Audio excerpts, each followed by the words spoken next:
Hello, my name is Callista and welcome back to Her Story. In the last episode... What did we do on the last episode? It's been a week since I recorded this. Yes, I remember. I settled on the idea that this is a twin scenario. These are two separate people. The girl with the tattoo is Eve, the other is Hannah, and I have been thinking about that over the course of the week, and I feel a lot better about them being twins rather than this being a case of split personality. I feel a lot more secure with the twin idea. Also, something I actually did after I finished last session, the DB checker. The green ones are all the clips we've found. And I don't know how I feel about this, because on one hand, it's nice seeing the green kind of light up the red, but at the same time I'm kind of like, oh, we have an awful lot of clips still to find. That's is a little bit daunting. Okay. Now then, fairy? What was after fairy? Truth. Let's see, start me timer going. Only one for truth. Lies? Oh. Okie doke. Oh, you okay? You doing alright, game? There we go. A week or so ago. It would have been the Saturday before my birthday. You know, I get like that on the weekends, have a lie-in, then want to get up and blitz the house. Oh. Okay, that was not what I was expecting. Let's see. Okay, I can cross off lies. Birthday. She did mention that Simon made her a mirror and gave it to her as a present. I'm assuming that was a birthday present. And let me write down birthday. Birthday. There we go. I just want to see this one again. A week or so ago. It would have been the Saturday before my birthday. You know, I get like that on the weekends, have a lie-in, then want to get up and blitz the house. Oh, okay, I get it. They're asking her when was the last time you cleaned. Although, if they're asking when the last time she cleaned the house was, that would imply that the house is a crime scene. Because why would you ask when was the last time, if Simon was murdered in, I don't know, near the river. There's a random river, he was found under a bridge. There's the obvious crime scene, under the bridge. Why would they be asking, did you clean the house? That makes no sense. So they're assuming that the house is a crime scene. That's a bit dodgy. Yes. I'll take a lie detector test. Yep. So we've already seen one of these scenes where she's hooked up to the thing. I've never taken a lie detector test before. Does it really work? Yes and no. That's the best way I could describe it. You can cheat a lie detector. I can't remember off the top of my head how you can, but I know that it is possible. And I'm pretty sure that false positives are also a thing in lie detectors. It's why lie detector results often aren't... if someone takes a lie detector and it comes back like, oh, they're guilty as sin, that's not evidence you'd be able to take to court. So even if the lie detector's like, oh, they're guilty as sin, that's not very good evidence, because it is possible to get false positives and to cheat them. My name. That was the only question I failed. Your lie detector works. Yeah. confirmation that this is not Hannah. Whoever this is, it ain't Hannah, because it's Eve. Speaking of Eve...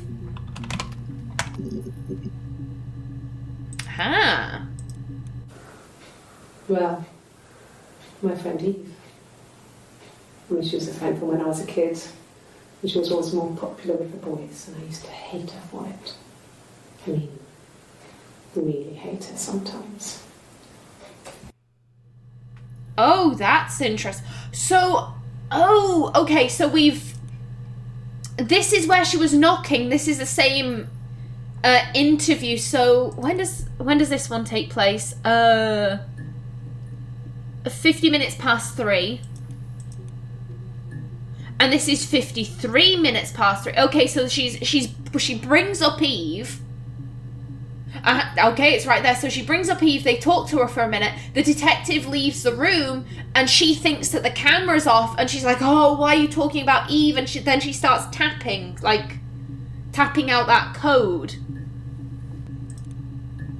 I think it's very interesting that I wish I knew what the question was.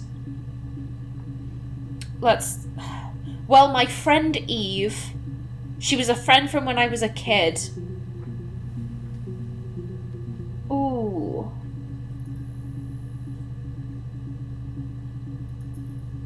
And maybe they've said, did you have any guests around the house? Maybe. I really don't know. Yes. We'd fight. We fought on the beach once, and I held Eve's head underwater. There was no one else around. It was at the far end of the beach, and I held her head under, and I kept it under. And for a moment, I just wanted to kill her and watch her drown. But that was it. It was just a moment. I mean, we made up afterwards. It was a love-hate relationship. Her face as she was doing this hand motion was so dark. Damn. Oh my god. I don't know what to make of that. I really don't know what to make of that. Jeez. Well, damn, Hannah. A police station. Yeah. When I was young, we ran away on my birthday. Bob Dylan was playing in London, and we thought we could break into his tour bus and have him take us with him. The taxi driver we paid to drop us off, I mean, we'd saved money, pinched a bit here and there to pay for the fare. He was suspicious because we were so young, so he told the police. So they came and picked us up and took me back to Portsmouth.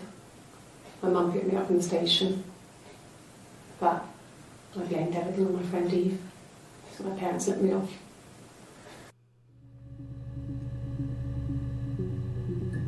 Oh, there is such a darkness about Hannah.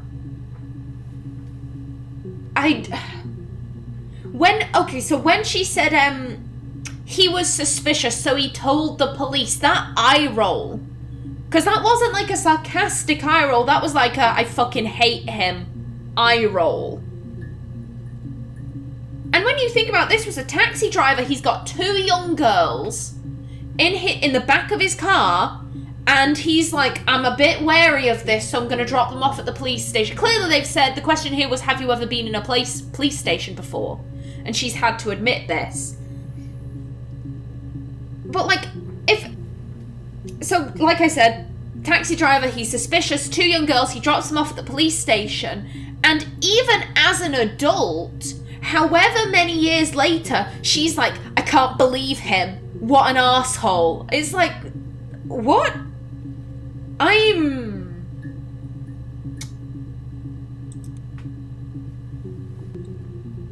Hannah has behaved very oddly in this sequence of interviews. Very oddly. It's almost like, how do I put this? Because I get the feeling that one or both of them, because there are certain, like, where they are wearing a jacket, I can't tell which twin I'm speaking to. So this I know is Eve, this I know is Eve, and these two I know are Hannah. But I don't know who this is, and I don't know who this is. And I get the feeling, so this one is literally just a couple of days, I'm pretty sure. No, it's a week, excuse me. So this is like a week after she's reported Simon missing, and she's, how do I put this? She's being very cooperative, and she's answering their questions and all of that. But then by this point, by the 30th, I think she's getting a bit fed up with the questions. And I think she's, like I said, at the beginning, they're putting on this very like, oh, what can we do to help? Oh, my husband, I'm one person, da-da-da-da-da. Very united, very pleasant exterior. And then by this point, she's like, I fucking hate people. I hate everyone. And she's getting annoyed, and I think she's allowing a slightly more darker side of herself to come out.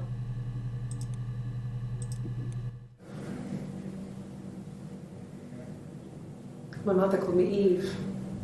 Yep. Yep. After Eve, Florence. I don't need to caps lock. Why am I caps locking again?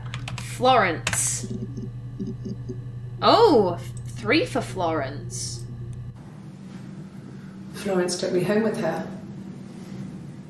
Mother hadn't been expecting twins and had a healthy baby. I guess she was just happy for Florence to clean up. Take away the evidence that this was anything but a happy occasion. No, again. The face. Don't know whose, though. Florence raised me in her home. I never left it. She kept me out of sight. It wasn't odd for people to see a midwife with a baby, carrying in supplies, washing nappies, that sort of thing. I never knew any different. I grew up looking out of my window and seeing her across the road. I thought it was like a reflection in the mirror. She was me. Reflection.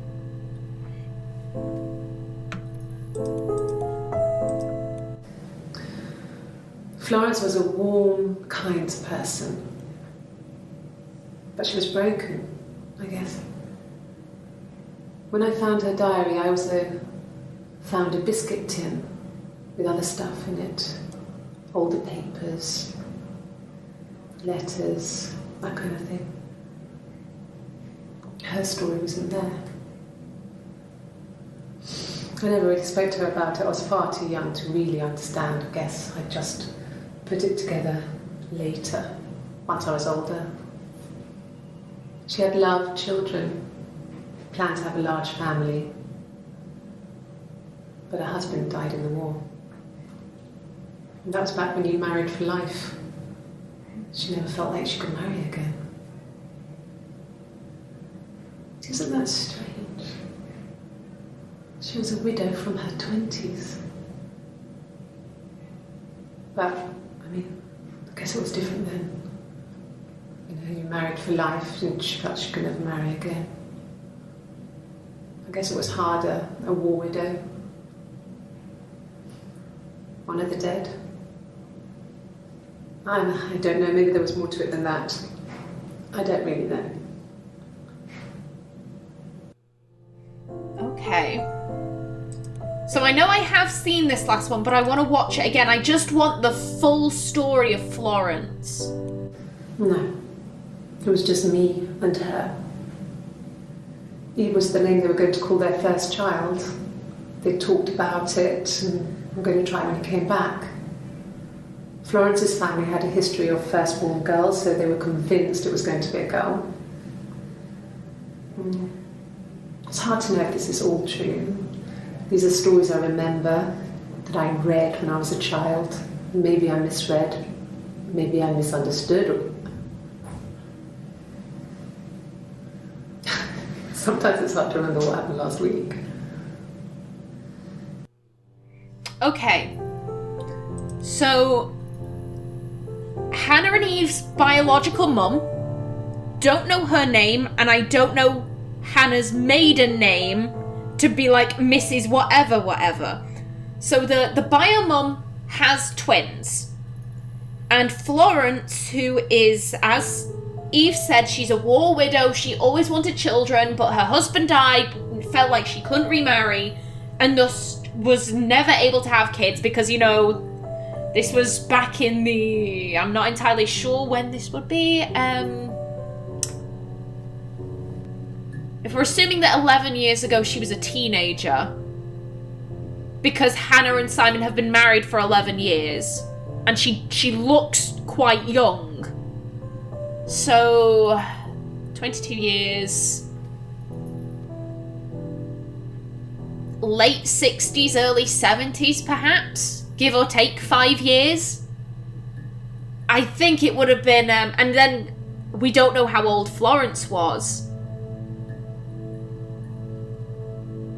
But like there was still quite a stigma about being a single parent, so I guess Florence felt like she couldn't just have a one-night stand with someone, get pregnant, and then go about her business. I mean, let's be honest, she probably would have lost her job. She's a midwife. We can't have midwives being single parents back in the 50s, 60s, 70s, whatever. That would imply, like low moral fiber, something stupid like that. So she was never able to have biological kids of her own. Hannah and Eve's mum expecting a single baby. She has twins. Florence sees her chance. She sees her chance and is like, oh well, this one is dead but this one's alive, don't worry, I'll deal with it. And she takes Eve home and raises her, and no one bats an eye at a midwife just kind of wandering around with a baby, as she said, carrying supplies, washing nappies. No one bats an eye at that. And then Florence falls down the stairs, and in response, Eve goes across the road to Hannah's house. That's weird. That the midwife lived across the road from Hannah's parents, and that at no point, because Eve said it herself, she would stare out the window at Hannah thinking that was her reflection, and at no point did Hannah's parents look across the road and be like, hold up, why is our child in that house? Hold up, our child is playing just over there. Why are there two of them? What's going on? Oh, it's a bit weird. Morse code. Oh. Morse? Whoops. Excuse me. Aha! So they weren't tapping out Morse code then, but what were they doing? When we weren't together, we'd send secret messages by tapping out a code that we'd learned from a book. The knock code. Ah. Something prisoners of war would use. We'd tap them out on radiator pipes or the attic floor.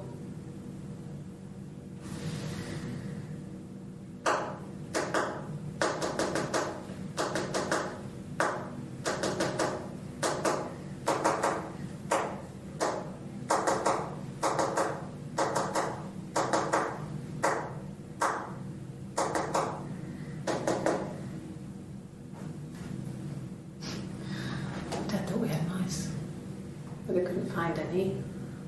Bought a cat anyway. So if anyone out there knows knock code and would be willing to tell me what Eve said there and what Hannah said in the last episode, I would be very grateful. Okay, I don't think I'm gonna get anything for this. Lie detect. Is it ER or OR? Must be OR.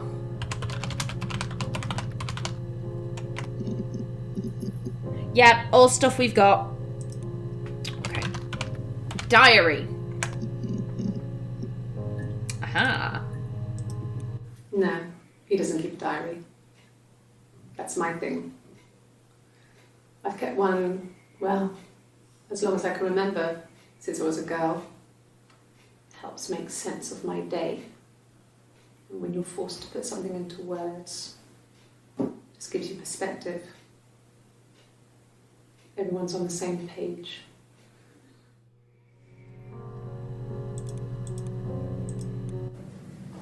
It just became our way of life. We would swap places and take it in turns to do things. And we were very careful. Whoever had been out that day would come back and write a detailed diary so that we were on the same page. We had a list of rules that said what we could and couldn't do in any given situation. It was exhaustive. We lived a second life through those rules. Rules for things that could only ever happen inside our imaginations. We would consider all the permutations of future events and agree rules to walk our way through them. Ooh. That does not sound like any way I would want to live. It makes sense though, if they were swapping places, then they would have to be like, just in case, like, I don't know, Amy comes up to Eve thinking it's Hannah, is like, oh, do you remember the stuff we talked about yesterday? So of course they'd need to be like writing shit down and be like, today I talked to Amy about such and such a thing and blah blah blah.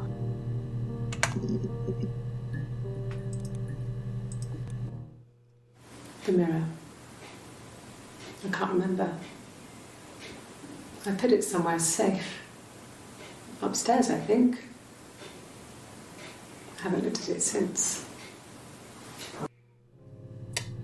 We heard the start of the detective's voice there. That was interesting. Okay. So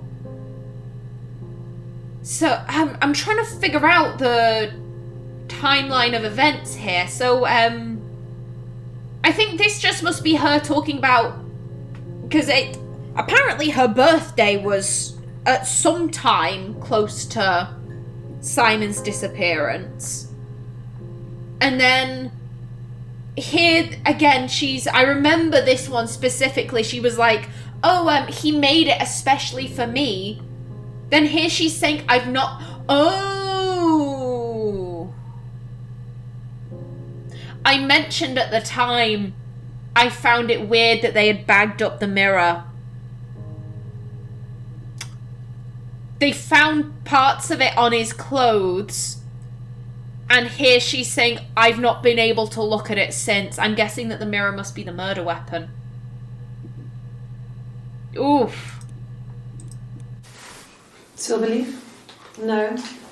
He normally silvers them properly. This mirror, it's supposed to look antique. The reflection isn't as good. It's the perfect mirror for someone who doesn't like to look at their own reflection.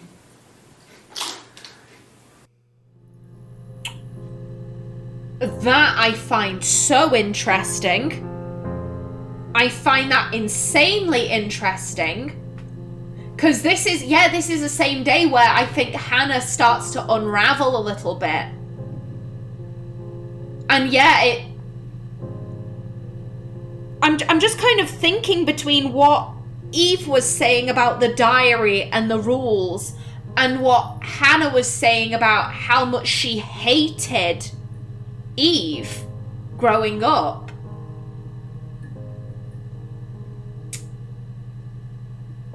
it makes if growing like oh god, what was it, that Eve was more popular with boys, and Hannah always kind of felt, well, why aren't I as popular? And that makes sense because we look identical.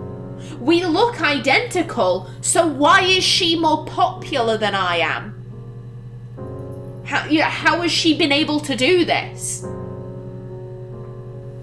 Oh, it makes perfect sense that she would start to resent Eve, and then as an adult, every time she looks in the mirror, she just thinks of Eve, and as such, she hates her reflection. Damn. Okay. Now then, argument. Am I spelling that correctly? I did. Good job. There's married couple stuff. A stupid argument. Nothing specific. No one knows how to push your buttons better than those you're close to. I suspect that whoever this is, I suspect she's talking about her twin there, rather than Simon. That sounds... How do I put this? That sounds right to me. That she would, like, oh, you at first glance, you're like, oh, she's talking about Simon, but no, she's talking about whichever twin this one isn't. No. I mean, yes, we have arguments, but he never runs off. He always comes back. We make up. It's always that way.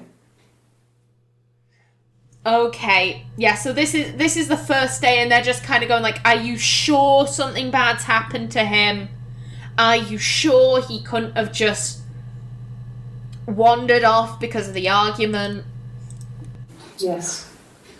He left after the argument. It was about 8 o'clock. Okay, again, more timeline stuff. Princess. Aha. Let me see. Yes. I drove in here because I remember, well, I went over the river. And then there was a church there. Yeah. And I probably parked... Well, I remember seeing a street sign called Princess Street. Yeah, there it is. Yeah, so I'm pretty sure it must be this one. There. Okay. So, there was some mention, and again, I remember finding this suspicious at the time, that they showed, and I can't remember if it was when she was wearing orange. That's what's tripping me up, if it was when she was in the orange suit. Basically, they showed her Simon's watch, and it had been smashed, and they were basically saying, like, oh, we think this is the time he was killed, and she was like, oh, well, then this must clear me, because I was in Glasgow, so I'm wondering if maybe they're trying to get her to trace her route. Maybe? Yeah. We were 17. It was a nice wedding, people said. Simon looked very handsome in the photos. His parents paid for everything, but he's an only child, so it was important to them. It was what they called a shotgun wedding, but if you looked at the photos, you couldn't tell. The dress was beautiful. It looked like Princess Diana's. The train wasn't quite as long, though. There's a great photo of the bridesmaid helping to carry it out of the car.